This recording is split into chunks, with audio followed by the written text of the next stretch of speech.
അവൻ കടലിൻ്റെ അക്കരയ്ക്ക് പോയി എന്ന് വചനം നമുക്കിവിടെ മർക്കോസിന്റെ സുവിശേഷം 5-ാം അധ്യായത്തിൽ കാണാം. എന്തിനാണ് യേശു അക്കരയ്ക്ക് പോയതെന്ന് താഴോട്ട് വായിക്കുമ്പോൾ കാണുവാൻ സാധിക്കും. ഒരുവൻ സൗഖ്യത്തിന് വേണ്ടി അവിടെ കാത്തിരിക്കുന്നുണ്ട്. ഒരുവന് സൗഖ്യം ആവശ്യമുണ്ട്. യേശുവിനറിയാം ആർക്കാണ് സൗഖ്യം ആവശ്യമെന്ന്. ഹല്ലേലൂയ. നീ അങ്ങോട്ട് പോയില്ലെങ്കിലും അക്കരയ്ക്ക് വരുവാൻ ഒരുവൻ താല്പര്യമുണ്ട്. ഹല്ലേലൂയ.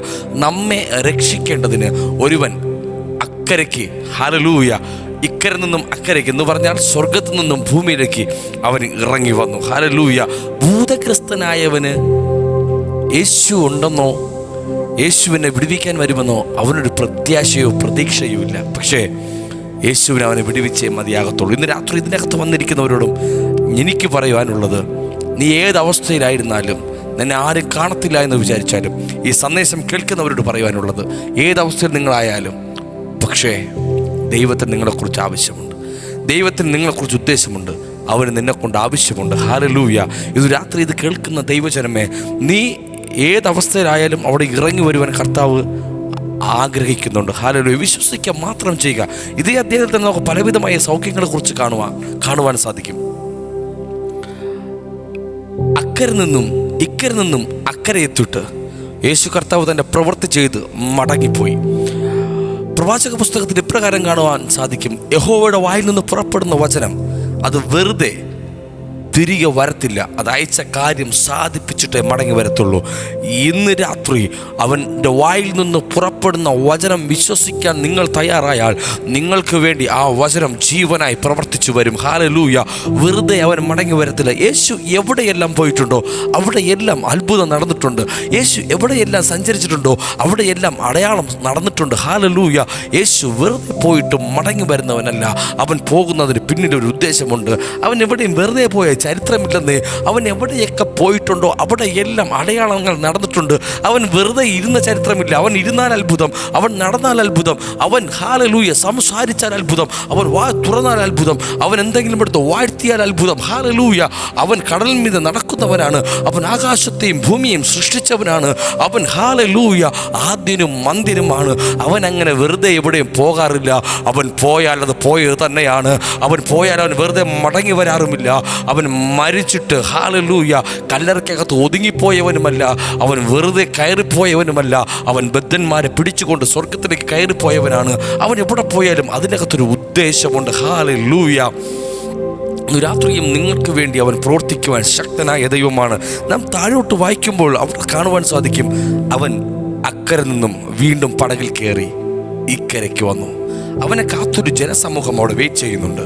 എന്തിനാണ് വെയിറ്റ് ചെയ്യുന്നത്? നമുക്ക് അവിടെ 2 വ്യക്തിയെ കാണാം. യായിറോസിനെ കാണാം, രക്തസ്രാവക്കാരിയായ സ്ത്രീയെ കാണാം. 2 പേർക്കും 2 ആവശ്യങ്ങളാണുള്ളത്.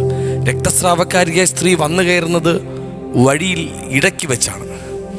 യേശു മറ്റൊരു ശുശ്രൂഷ ചെയ്യേണ്ടതിന് പോകുന്ന സമയത്ത് രക്തസ്രാവക്കാരിയായ സ്ത്രീ വിശ്വാസത്താൽ അവൻ്റെ തൊങ്ങൽ തൊട്ടാൽ എനിക്ക് വിടുതൽ പറ്റും, എനിക്ക് വിടുതൽ കിട്ടും എന്ന വിശ്വാസം അവളുടെ മേൽ വന്നു. അവളുടെ വിശ്വാസം പോലെ അവൾക്കത് സംഭവിച്ചു. യേശു പറഞ്ഞു, എന്നെ ആരാ തൊട്ടത്? ചിലർ ഇന്ന് വിശ്വാസത്താൽ അവനെ തൊടുവാൻ തയ്യാറാണോ? അങ്ങനെയാണെങ്കിൽ നിങ്ങൾക്ക് വേണ്ടി അവനിൽ നിന്ന് ശക്തി പുറപ്പെട്ടു വരും. ആമേൻ. ആരും കാണേണ്ട നിന്നെ, ആരും അറിയേണ്ട നിന്നെ, പലരാരും ചികിത്സിച്ചിട്ടും ഭേദം വരാത്ത വൈദ്യന്മാരെല്ലാം ചികിത്സിച്ച് അവളുടെ ധനമെല്ലാം അപഹരിച്ചു കളഞ്ഞു. പക്ഷേ വിശ്വാസത്താൽ നീ അവൻ്റെ തൊങ്ങലൊന്ന് തൊട്ടാൽ നിനക്ക് സൗഖ്യം വരും. അവൾ നിന്ന് ശക്തി പുറപ്പെടും. ഹല്ലേലൂയ. യായിറോസ് എന്ന മനുഷ്യനെ നോക്കൂ. യായിറോസ് പറയുന്നു, കർത്താവേ, നീ എൻ്റെ വീട്ടിൽ വന്ന് എൻ്റെ മകളെ മേൽ കൈവച്ചാൽ അവൾ സൗഖ്യമാകും. യായിറോസിൻ്റെ വിശ്വാസം വലുതാണ്. പക്ഷേ ആ വിശ്വാസത്തെ തകിടം മറിക്കുന്ന നിലവാരത്തിൽ അവൻ്റെ കാതുകൾ കേട്ട വേറൊരു വാർത്തയുണ്ട്. നീ കാത്തുകിടന്നൊരു മകളില്ലേ, നിന്റെ മകൾക്ക് സൗഖ്യം കിട്ടുമെന്ന് നോക്കി നീ യേശുവിൻ്റെ അടുക്കൽ വന്നില്ലേ, ആ സൗഖ്യം കിട്ടുമെന്ന് വിചാരിച്ച കുട്ടി മരിച്ചുപോയി. ഹല്ലേലൂയ. ഇന്ന് രാത്രി ഞാൻ പറയട്ടെ, വിശ്വസിക്കാൻ മാത്രം ചെയ്യുക. യേശു പറഞ്ഞു യായിറോസേ, നീ വിശ്വസിക്കാൻ മാത്രം ചെയ്യുക. ഹല്ലേലൂയ. വിശ്വസിക്കാൻ മാത്രം ചെയ്യുക. സിമ്പിൾ, വളരെ സിമ്പിളാണ് യേശുവിൻ്റെ കാര്യം. യേശു പറഞ്ഞു, നീ വേറെ ഒന്നും ചെയ്യണ്ടെന്നേ, നീ വിശ്വസിക്കാൻ മാത്രം ചെയ്യ്. നിങ്ങൾക്ക് എന്തുകൊണ്ട് വിശ്വസിക്കാൻ പറ്റുന്നില്ല? യേശുവിനെ വിശ്വസിക്കേ. അവൻ നിനക്ക് വേണ്ടി വഴികളെ തുറക്കുന്ന ദൈവം. മരിച്ചുപോയോ നിൻ്റെ വാഗ്ദത്തം? മരിച്ചുപോയോ നിൻ്റെ സ്വപ്നം? മരിച്ചുപോയോ നിൻ്റെ ജീവിതത്തിൻ്റെ ലക്ഷ്യങ്ങൾ? ഇല്ല ഇല്ല ഇല്ല ഇല്ല. ഇന്ന് രാത്രി വചനം വീണ്ടും നിങ്ങളെ ഓർമ്മിപ്പിക്കുന്നത് മരിച്ചിട്ടില്ല, അത് ഉറങ്ങുകയാണ്. നീയൊന്ന് തട്ടി ഉണർത്തിയാൽ അത് ഉണരുക തന്നെ ചെയ്യും. ഹല്ലേലൂയ. നീ വിശ്വസിക്ക്, അത് മരിച്ചു പോയിട്ടില്ല, നിനക്കിനിയും സാധിക്കും. നിന്നിൽ നിന്ന് ഒന്നും പുറപ്പെട്ടു വരില്ല എന്ന് നീ വിചാരിക്കുന്നു, നീ വരണ്ടു പോയെന്ന് വിചാരിക്കുന്നുവോ, നിന്നിൽ നീരില്ലെന്ന് വിചാരിക്കുന്നു, നിന്നിൽ നിന്നൊരു ഫലം പുറപ്പെട്ടു വരില്ലെന്ന് നീ വിചാരിക്കുന്നുവോ? പക്ഷേ ഇന്ന് രാത്രി ദൈവത്തിൻ്റെ ആത്മാവ് സംസാരിക്കുന്നു, ഇല്ല, നീ വിശ്വസിക്കുക മാത്രം ചെയ്യുക. നിന്നിൽ നല്ല പ്രവൃത്തി ആരംഭിച്ചവൻ, നിന്നിൽ നല്ല വേല ആരംഭിച്ചവൻ ആ നാളോളം അവൻ തികയ്ക്കും. നിന്നിൽ ആരംഭിച്ചത് ദൈവമാണെങ്കിൽ, നിന്നെ വിളിച്ചത് ദൈവമാണെങ്കിൽ, നീ വിളി കേട്ടിറങ്ങിയ ദൈവത്തിൻ്റെ വിളിയാണെങ്കിൽ, നിന്നെ ആ വാഗ്ദത്തത്തിൻ്റെ അകത്തേക്ക് കൊണ്ടെത്തിക്കുവാൻ എൻ്റെ ദൈവത്തിന് സാധിക്കും. ഹല്ലേലൂയ. റാക്കറ്റാലാമ സെറ്റേനിയ. അവൻ നിന്നെ വാഗ്ദത്തത്തിൻ്റെ നിവർത്തീകരണത്തിലേക്ക് കൊണ്ടെത്തിക്കും. നീ കേൾക്കുന്നുണ്ടോ നിന്നിൽ ശുശ്രൂഷ ചെയ്യാൻ പറ്റത്തില്ലെന്ന്? നീ കേൾക്കുന്നുണ്ടോ നിന്നിൽ നിന്ന് ഒന്നും ഇനി പ്രതീക്ഷിക്കാനില്ല എന്ന്? പക്ഷേ ഹല്ലേലൂയ. ദൈവം പറയും, നീ വിശ്വസിക്ക്, നിനക്ക് വേണ്ടി പ്രവർത്തിക്കുന്നൊരു ദൈവം ഇന്നും ജീവനോട് ഇരിപ്പുണ്ട്. എൻ്റെ യേശു ജീവിക്കുന്നു. ഹല്ലേലൂയ. അതിനകത്തേക്ക് നോക്കൂ. യേശു കർത്താവ് വാക്കുകളെ കാര്യമാക്കിയില്ല.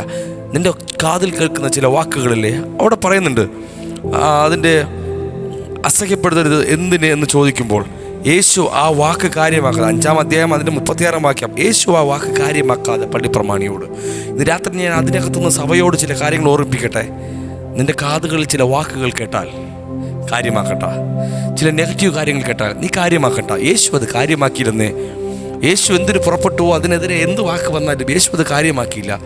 നീ ചില യാത്രയുടെ മധ്യേ ആണെങ്കിൽ, ചില ലക്ഷ്യത്തിലേക്ക് യാത്ര ചെയ്യുകയാണെങ്കിൽ അതിനെതിരെ ചില വാക്കുകൾ നിൻ്റെ കാതിൽ വന്ന് കൊള്ളുമായിരിക്കും. അയ്യോ അത് പോകല്ല്, നീ തുടങ്ങാൻ പോകുന്ന ബിസിനസ് പാളിപ്പോകും. ഒത്തിരി പേര് അങ്ങനെ പാളിപ്പോയിട്ടുണ്ട്. നീ തുടങ്ങാൻ പോകുന്ന ആ വീട് വെപ്പിൽ അതങ്ങനെ ചെയ്യരുത്, അങ്ങനെ ചെയ്താൽ ചിലപ്പോൾ അത് നന്നായിട്ട് അവസാനിക്കത്തില്ല, കയ്യിലിരിക്കുന്ന ക്യാഷ് എല്ലാം പോകും. അതുകൊണ്ട് ആ പ്ലാനെല്ലാം മാറ്റിപ്പിടിക്കുന്ന ആരെങ്കിലും നിന്നോട് പറഞ്ഞാൽ കാര്യമാക്കേണ്ടെന്നേ. നീ ഇറങ്ങിയത് ഒരു ദർശനം കണ്ടിട്ടാണെങ്കിൽ, നീ ഇറങ്ങിയത് ഒരു ദർശനത്തിൻ്റെ പുറകെയാണെങ്കിൽ കാര്യമാക്കണ്ടെന്നേ. കർത്താവ് തന്ന ദർശനത്തിൻ്റെ പുറകെ സഞ്ചരിക്കുന്നവരോട് എനിക്ക് പറയാനുള്ളത്, യേശു പറഞ്ഞു കാര്യമാക്കുന്നില്ല, അതുകൊണ്ട് നിങ്ങളും അത് കാര്യമാക്കണ്ടെന്നേ. നിന്നിൽ നല്ല പ്രവൃത്തി ആരംഭിച്ചവൻ നിന്നെ കൊണ്ടെത്തിക്കും. ഹല്ലേലൂയ. കാര്യമാക്കണ്ട. എന്നിട്ട് പറഞ്ഞു ഭയപ്പെടേണ്ട, വിശ്വസിക്കുക മാത്രം ചെയ്യുക. യേശു പള്ളിപ്രമാണിയുടെ വീട്ടിനകത്ത് കയറി വരുന്നൊരു രംഗം അതിനകത്ത് കാണാം. അവിടെ കുറേ ആരവാരവും കരച്ചിലും വിലപിക്കുന്നവരും യേശു കണ്ടു. വിലപിക്കുന്നവർക്കെല്ലാം, നിന്നോട് സഹതപിക്കുന്നവർക്കെല്ലാം പ്രതീക്ഷയായിട്ടാണ് അവർ സഹതപിക്കുന്നത്. പക്ഷെ പ്രതീക്ഷയുള്ള നീ സഹതപിക്കണ്ട, നീ അതൊന്നും കാര്യമാക്കണ്ട. യേശു പറഞ്ഞു കരയുന്നവരെല്ലാം പുറത്താക്കുക. കാരണം കരയുന്നവരെന്ന് പറഞ്ഞു, കുട്ടി മരിച്ചിട്ടില്ല, നിങ്ങൾ എന്തിനാ കരയുന്നേ? അവൾ ഉറങ്ങുകയാണ്. പക്ഷെ അവർക്ക് പരിഹാസം തോന്നി. പരിഹസിക്കുന്നവർ പരിഹസിച്ചോട്ടെ, ദൈവപ്രവൃത്തി നിന്നിൽ വെളിപ്പെടും. ഹല്ലേലൂയ. പരിഹസിക്കാത്തവർ അവിടെ കുറച്ച് പേരേ ഉള്ളൂ. ഒന്ന് ആ അപ്പൻ യായിറോസ്, ആ അമ്മ യായിറോസിൻ്റെ ഭാര്യ, കൂടെ നിൽക്കുന്ന ശിഷ്യന്മാർ. യേശു കർത്താവ് അവരെ മാത്രമേ അകത്ത് വിളിച്ചുള്ളൂ. പരിഹസിക്കുന്നവരെല്ലാം പുറത്താക്കും. ഹല്ലേലൂയ. നീ ദർശനം കണ്ട് ഇറങ്ങിത്തിരിച്ച് നീ വിശ്വാസത്തിൻ്റെ പാതയിൽ ക്രിസ്തുവിൻ്റെ പുറകെ യാത്ര തിരിച്ചപ്പോൾ നിന്നെ നോക്കി പരിഹസിക്കുന്നവരുണ്ടോ? ഞാൻ നിങ്ങളോട് പറയാം, അവർ മാനസാന്തരപ്പെടും. ഹല്ലേലൂയ. ദൈവം ചിലരെ പുറത്താക്കി കളയുന്നൊരു രംഗം നമുക്കൂടെ കാണാം. ചിലർക്ക് നീ അനുഭവിക്കുന്ന നന്മ അനുഭവിക്കാതെ വണ്ണം ദൈവം അവരെ പുറത്താക്കി കളയും. നിന്നിൽ സംഭവിക്കുന്ന ദൈവപ്രവൃത്തി കാണാതെ ദൈവം ചിലപ്പോൾ അവരെ പുറത്താക്കി കളയും. പക്ഷെ നിന്നെ ദൈവം പുറത്താക്കത്തില്ല. നീ അവൾ വിശ്വസിക്കുന്നു. യേശുവിനെ വിശ്വസിച്ചുകൊണ്ട് നീ അകത്താണ്. ഹല്ലേലൂയ. യേശു എന്നിൽ നല്ല പ്രവൃത്തി ആരംഭിക്കുമെന്ന് വിശ്വസിച്ചവൻ എല്ലാം അകത്തു കയറി.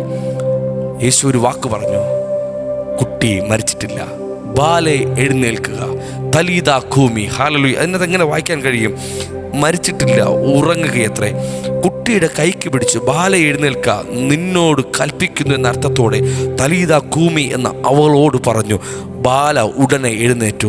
ഇത് രാത്രിയും ഈ വചനം കേൾക്കുന്ന ബാലിക ബാലന്മാരോട്, യൗവനക്കാരോട്, യുവതലമുറയോട് എനിക്ക് പറയുവാനുള്ളത്, നിങ്ങളുടെ സ്വപ്നങ്ങൾ മരിച്ചിട്ടില്ല. യേശു പറയുന്നു, തലീദാ ഖൂമി, ബാലിക എഴുന്നേൽക്കുക. ഹല്ലേലൂയ. ഈ രാജ്യത്ത്, ഈ കാലഘട്ടത്തിനകത്ത്, ഈ വഷളായിക്കൊണ്ടിരുന്ന കാലഘട്ടത്തിനകത്ത്, മരിച്ചുപോയി എന്ന് പറയുന്ന കാലഘട്ടത്തിനകത്ത്, മരണം വാഴുന്നു എന്ന് പറയുന്ന കാലഘട്ടത്തിനകത്ത്, ഇല്ല മരിച്ചിട്ടില്ല, നിന്നിൽ കിടക്കുന്ന കനലുകളെ കത്തിക്കേണ്ടതിന് ബാലെ എഴുന്നേൽക്കുക. തലീത കൂമി, അവൻ്റെ ശബ്ദം അങ്ങനെ മുഴങ്ങുന്നു. തലീത കൂമി, നിന്നെ എഴുന്നേൽപ്പിക്കുന്ന ദൈവം, നിന്നെ എഴുന്നേൽപ്പിക്കുന്ന ദൈവം. മരിച്ചവരുടെ ഇടയിൽ നിന്ന് എഴുന്നേറ്റ് പ്രകാശിക്കുക. നിന്റെ പ്രകാശം വന്നിരിക്കുന്നു. ഹല്ലേലൂയ. നമ്മുടെ പ്രകാശവും നീതി സൂര്യനുമായ യേശു ക്രിസ്തു നമുക്ക് വേണ്ടി ഉദിച്ചിരിക്കുന്നു. Hallelujah, hallelujah.